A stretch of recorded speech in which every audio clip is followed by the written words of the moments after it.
Assalamualaikum teman-teman, kembali lagi di channel aku Baby Sahid. Jadi kali ini kita mau keliling kota Bandung pakai mobil bandros. Akhirnya sekian lama tinggal di Bandung baru kesampaian. Ya, jadi ini lumayan rame ya. Tuh mobilnya sudah datang, cuman kita nunggu antrian sesuai, jadi nanti ditunggu dipanggil gitu ya. Ini Hafsa sama Hanum jajan es krim dulu. Tuh rame banget ya, seru banget ya. Oke, kita langsung lihat aja ya videonya. Habis.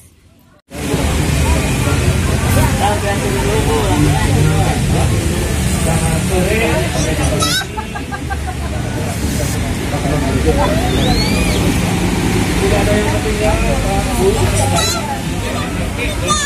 Tahu.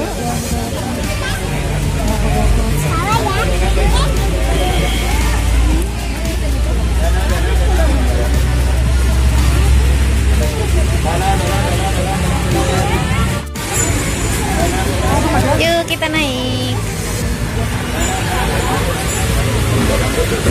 Bisa nggak Teteh? Pelan-pelan. Ayo pelan-pelan.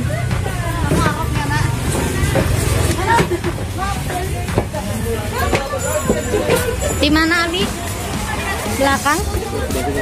Kemana? Oh ini. Sini Dedek. Sini. Duduk dulu. Sini Teteh. Nanti boleh jalan-jalan.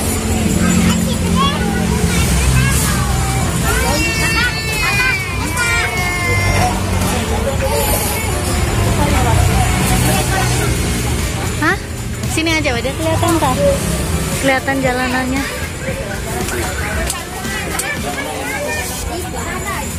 Oke, bagus warnanya pink ya.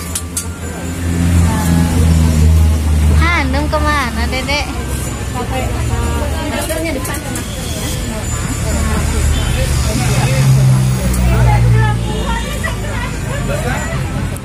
Baiklah Bapak Ibu, rekan teteh dan semuanya saja yang ada di bandros ini, kita akan segera mulai saja. Memang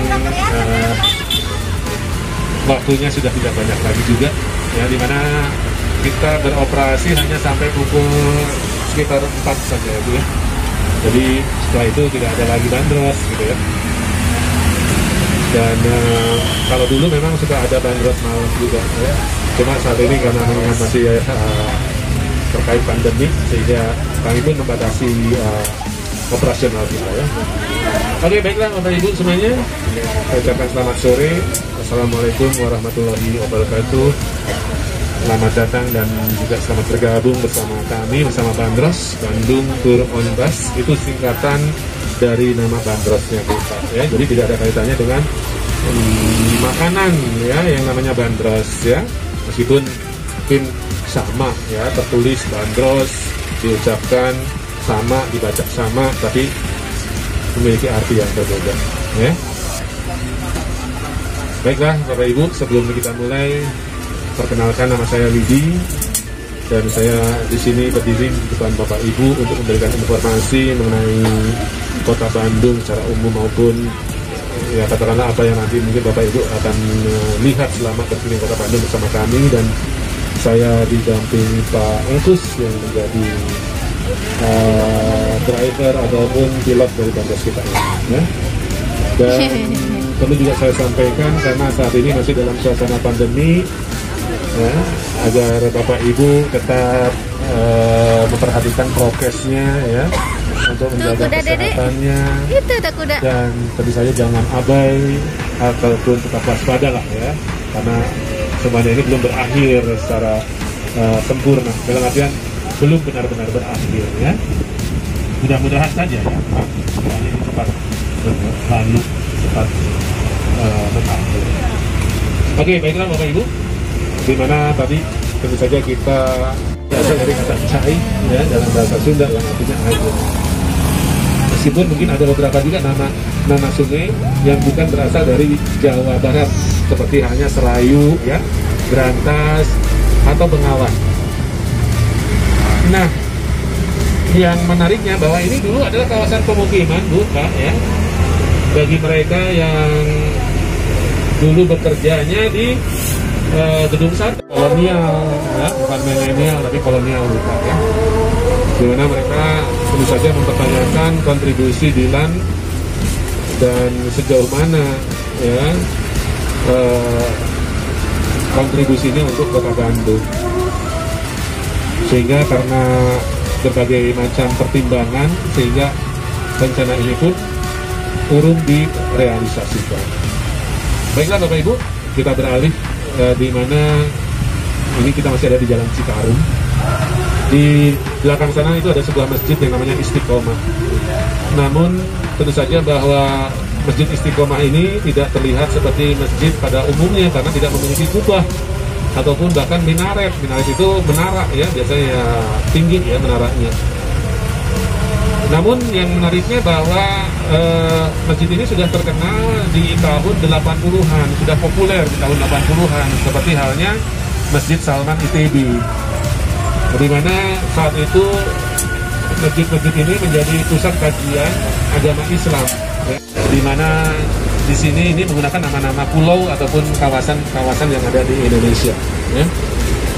Nah, Bapak Ibu, di sini kita tadi sudah terlewat ya. Itu tadi ada bakso Sultan miliknya Raffi Ahmad ya. Mungkin Bapak Ibu pernah mencoba ataupun pernah singgah di sana ya. Ketika boleh dikatakan tempat tadi masih baru ya. Ketika mungkin orang banyak yang penasaran untuk bisa mencoba mencicipi ya yang namanya bakso Sultan, itu mereka harus mengantri buka ya. Apapun di Bandung yang namanya kuliner ya, apalagi masih baru. Nah, biasanya bagi mereka yang penasaran itu harus rela berdiri untuk mengantri ya. Seperti yang pernah terjadi dengan yang namanya ada di Mang Oleh 1906 dengan menu-menu kentangnya ya. Nah, ini kawasan militer Bapak Ibu. Sebelah kiri ini ya, gedung Kodiklat Angkatan Darat atau Kodam Diklat yang dulu bernama Yarbers. Jadi itu tempat pameran bursa dagang tahunannya Kota Bandung ya. Dulu ya ketika ada pameran di sana, jadi setiap malam di lapangan Saparua di seberangnya itu ada pasar malamnya ya. Rame ya, ada korsel dan lain sebagainya ya. Nah, ini sebuah taman tematik yang namanya Taman Maluku yang di tahun 80-an ini sempat populer karena pernah menjadi tempat nongkrong, tempat nongkrongnya para waria Bandung ya. Hampir setiap malam kita bisa melihat aktivitas mereka, para waria Bandung ya, atau sering dulu disebut dengan wadan ya. Kalau sekarang pun ada istilah barunya ya, yaitu pria berpulang rumah. Nah, ini semua bangunan-bangunan militer ya. Ini markas dari Kodam 3 Siliwangi. Sebelah kiri ini gedung Sabau atau gedung Denma saat ini yang pernah menjadi markas dari Departemen Peperangannya Hindia Belanda atau Departemen Van Oorlog, kata-kata seperti itu. Ada taman rekreasi maupun edukasi di sebelah kanan kita yang saat ini bernama Taman Lalu Lintas Bandung, atau sebelumnya dikenal juga dengan nama Taman Lalu Lintas AD Irma Suryani Nasution ya. Nah, kalau di sebelah kiri di sana itu ada bangunan bertingkat yang saat ini menjadi gedung SMA Negeri 3 ataupun SMA Negeri 5 ya, itu di Hub di perempatan sana ya. Dulu itu adalah sekolah Belanda yang terkenal namanya HBS, Higere Brigade School, yang merupakan sekolah bagi siswa-siswi dari kalangan terpandang. Ya, di mana itu merupakan sekolah-sekolah terfavorit yang ada di Kota Bandung. Nah, di mana dulu ketika belum ada sistem zonasi ya, sebelum diterapkan sistem zonasi, banyak warga Kota Bandung ya, yang menginginkan putra putrinya, apalagi putra putrinya ini memiliki kelebihan, itu bisa sekolah di tempat-tempat tadi Bu Pak ya, karena itu adalah sekolah-sekolah yang memang menjanjikan ya. Banyak mereka para lulusan alumni dari sekolah-sekolah tadi yang di kemudian hari menjadi orang-orang terkenal, menjadi orang-orang yang sukses ya dalam hidup ataupun juga karir mereka ya. Oke Bapak Ibu, kita ada di Jalan Sumatera nih, akhir dari kawasan militer di sini ya, dimana nanti kita akan memasuki Jalan Tamlong, ada persimpangan Jalan Lembong. Nah, sementara Jalan Lembong sendiri adalah nama seorang tentara yang gugur ketika ada peristiwa APRA ya. Tapi Tamlong, di mana nama Tamlong ini sendiri ini ada kaitannya dengan nama keluarga Tionghoa yang merupakan generasi pertama keluarga Tionghoa ya, yang datang ke kota Bandung dan mereka memiliki jasa yang cukup besar untuk kemajuan kota Bandung, sehingga oleh pemerintah kota Bandung namanya kemudian didedikasikan ya untuk nama jalan yang ada di sini menggantikan Jalan Ati Prawira Suganda. Ya, boleh dikatakan ini adalah satu-satunya jalan di Bandung yang menggunakan nama Tionghoa Bapak Ibu. Ya, jalan ya, atau sudah tidak banyak lagi nama-nama jalan di Bandung ini yang menggunakan nama-nama Tionghoa ya. Lain Art Deco, ada geometrik Art Deco, ada proto Art Deco ya, dan macam-macam ya. Dimana Hotel Preanger sendiri pernah menjadi tempat persinggahan bagi para delegasi konferensi Asia Afrika. Bahkan bintang film bisu ternama di zamannya yaitu Charlie Chaplin pun pernah menginap di sana ya. Di sebelah kanan kita ini ada monumen ya, di mana orang sering menyebutnya monumen titik 0 km kota Bandung. Sebetulnya sejarah kota Bandung yang sekarang itu bermula dari titik 0 km yang ada di sana, nah, yang mana jalan ini sering disebut sebagai Jalan Dandel atau Jalan Raya Anyar Panarukan ya, atau The Road to Port, Jalan Raya Pos, yang mana jalan ini sebetulnya akan dibangun menyusuri pantai utara Pulau Jawa dari Anyer hingga ke Panarukan sepanjang 1000 km ya. Jadi kita bisa melihat cosplayer Bandung yang tentu saja mereka takut ya, basah gitu, takut akan hujan karena make up mereka akan luntur oleh air hujan ya. Iya, dimana kawasan ini sering disebut sebagai jalan kosong ya, atau kawasan penangkapan hantu Bandung ya. Keberadaan mereka tentu saja juga sebetulnya terinspirasi oleh cerita-cerita urban legendnya Bandung ya. Memang Bandung ini menarik sekali ya untuk kita explore, kita orang sudah bilang guar ya, kita gali ya potensi-potensinya ya. Tentu saja masih banyak potensi-potensi dari ya kota Bandung ini yang memang belum terkuak tuh Pak ya.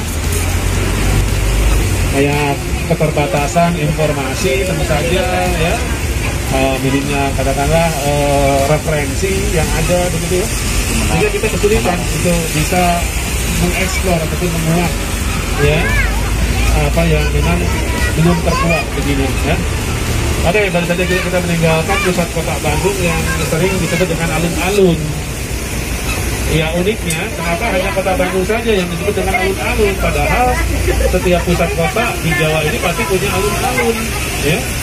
Dan alun-alun selalu diidentikan dengan lapangan yang selalu ada di ya, pusat kota ya, di kota-kota di Pulau Jawa. Dan yang menjadi ciri utama dari alun-alun tadi adanya pohon beringin yang biasanya tumbuh di tengah-tengahnya Bapak Ibu ya. Dan alun-alun sendiri berasal dari kata alon-alon dalam bahasa Belanda, dalam bahasa Jawa artinya pelan-pelan. Setiap pusat kota di Jawa ini pasti memiliki pola, alur, struktur, karakter yang sama. Di mana dulu orang sering mengidentikan ya nama Banjai ini dengan keberadaan dari penjaranya. Dulu penjaranya ada di sini Bapak Ibu. Sayangnya bahwa penjara ini sudah tidak ada lagi dan berubah menjadi kawasan pertokoan. Namun dari kawasan Banjai, dari penjara ini yang masih tersisa, nah ini salah satunya Pak Bu ya, sebelah kanan kita nih. Satu dari 4 menara pengawas yang dulu pernah ada, itu tentu saja masih dibiarkan tersisa di sana sebagai bukti saksi bisu dari keberadaan si penjara Banjai tadi. Yang ada di sebelah timur dari kantor pos besar, di mana dulu itu adalah tempat untuk mengganti kuda, ya. Jadi dulu ada semacam aturan ketika mungkin kereta kuda ini masih menjadi sarana transportasi yang populer ataupun yang boleh dianggap penting waktu itu ya. Jadi setelah si kereta kuda ini menempuh jarak sekitar 10 pal atau sekitar 15 km, jadi kuda-kuda yang sudah ya melakukan perjalanan tadi harus diganti Pak ya. Nah salah satu tempat penggantinya itu tadi ya yang ada di sisi sebelah timur dari kantor pos besar ya. Jadi si kereta. Nah Bapak Ibu, yang menariknya juga dari nama Banjai sendiri, sebetulnya dalam kamus bahasa Sunda arti dari kata Banjai ini adalah kampung yang dilengkapi dengan istal kuda, tempat untuk mengurus kuda, begitu kan.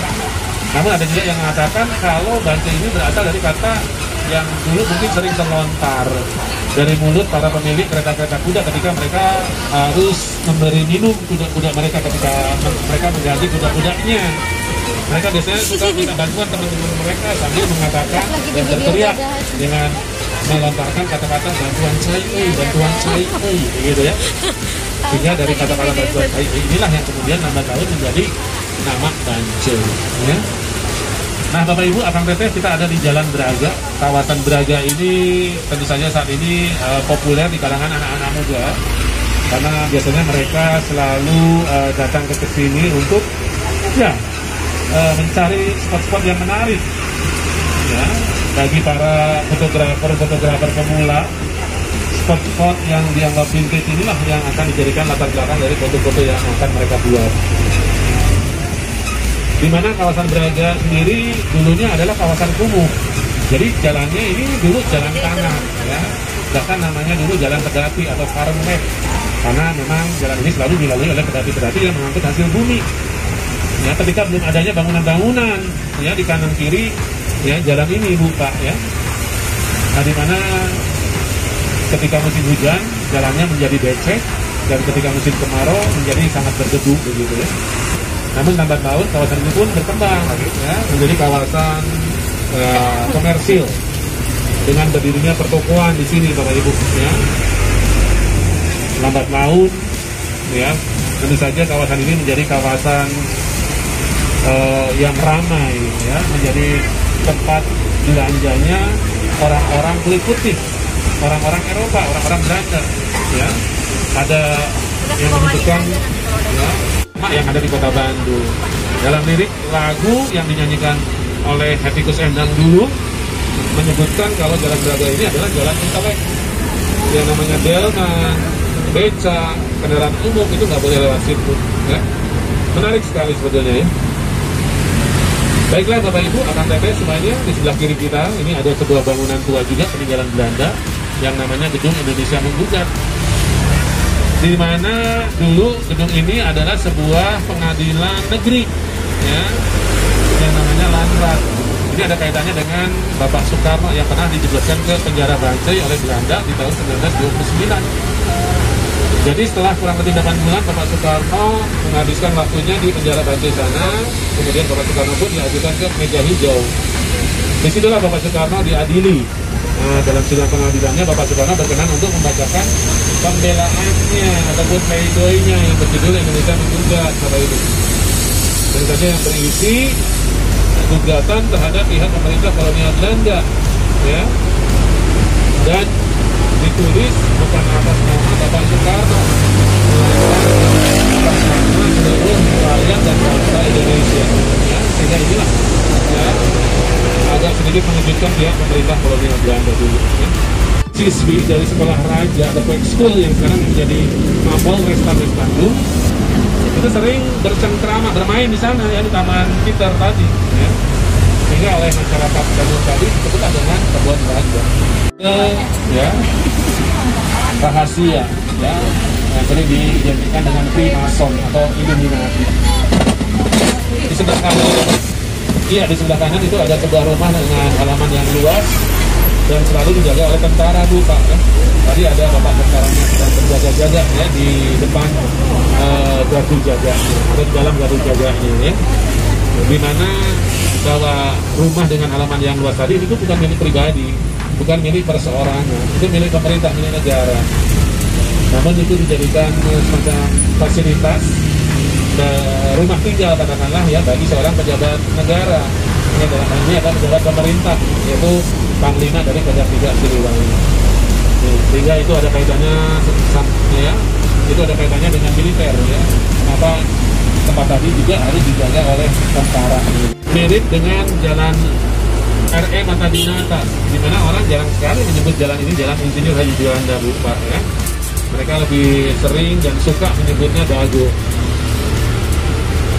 Ya memang boleh dikatakan nama Dago ini mungkin sudah tertanam begitu dalam ya di dalam jiwa warga kota Bandung sendiri ya, dan lebih mudah untuk diucapkan, diingat ya. Nah seperti itu Bapak Ibu ya.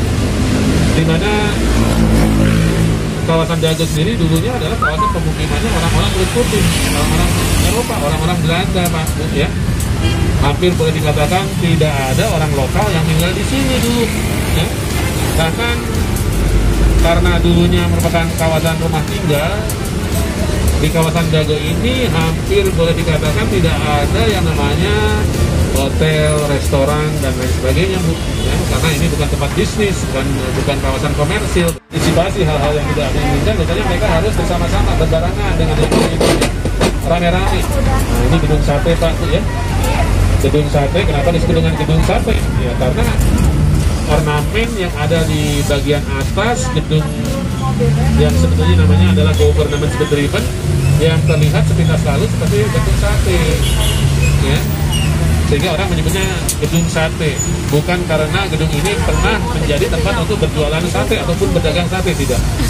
Dan saat ini menjadi gedung pemerintahan dari Provinsi Jawa Barat ya, menjadi kantor dari Gubernur Jawa Barat. Karena gedung ini dianggap gedung yang termegah dan terindah yang ada di Bandung, sehingga gedung ini menjadi ikon ataupun landmarknya kota Bandung ya. Nah dibangun tentu saja selama kurun waktu 4 tahun lamanya waktu itu, dari tahun 1920 sampai 1924 ya, di mana biaya yang dikeluarkan oleh pemerintah Belanda untuk membangun gedung tadi yaitu direpresentasikan oleh sejumlah bulatan-bulatan yang ada di atas menara dari bangunan utama, yaitu 6 bentuk bulatan-bulatan yang menghiasi si penangkal petir yang ada di atas sana Bu, yang dianggap sebagai bentuk sate ya. Rp11.000 saja ya. Itulah uang yang digunakan untuk membiayai pembangunan gedung yang akan dijadikan pusat pemerintahan Hindia Belanda di Bandung. Nah dulu namanya Government Driven ya. Kalau orang dulu sering menyebutnya GB atau KB ya. Berubah menjadi gedung sate itu dikala pemerintahan ataupun gubernurnya yaitu Bapak Solihin GP waktu itu ya. Sebelum tahun 70-an ya, 70-an ya. Nah Bapak Ibu di sebelah kanan Islamic Centernya Bandung. Nah, dulu ini adalah sebuah perkampungan ya. Dan juga ada Radio Republik Indonesia yang merupakan cikal bakal perradioannya Indonesia ya. Dan tentu saja sangat besar jasanya ketika Indonesia merdeka ya, terutamanya. Jadi juga gedung dana pensiun bagi para pegawai pemerintahan Hindia Belanda yang saat ini menjadi gedung kantor wilayah Jawa Barat ya, kantor wilayah Provinsi Jawa Barat. Dulu namanya gedung Dwi Warna ya. Juga merupakan museum geologi terbesar dan terlengkap se Asia Tenggara, bahkan salah satu yang terbaik di dunia. Baiklah Bapak Ibu, karena kita sudah tiba kembali di tempat semula, di sini juga kita akan mengakhiri kebersamaan kita. Mudah-mudahan apa yang tadi saya sampaikan ada manfaatnya. Mohon maaf sekiranya mungkin ada kata-kata ataupun hal-hal yang dirasa kurang berkenan. Terima kasih sekali lagi sudah mau membandros, sudah mau hadir di sini. Mudah-mudahan kita masih bisa dipertemukan dalam suasana yang jauh lebih baik lagi. Selamat sore, selamat beraktivitas kembali. Sampai jumpa lagi. Wassalamualaikum warahmatullahi wabarakatuh.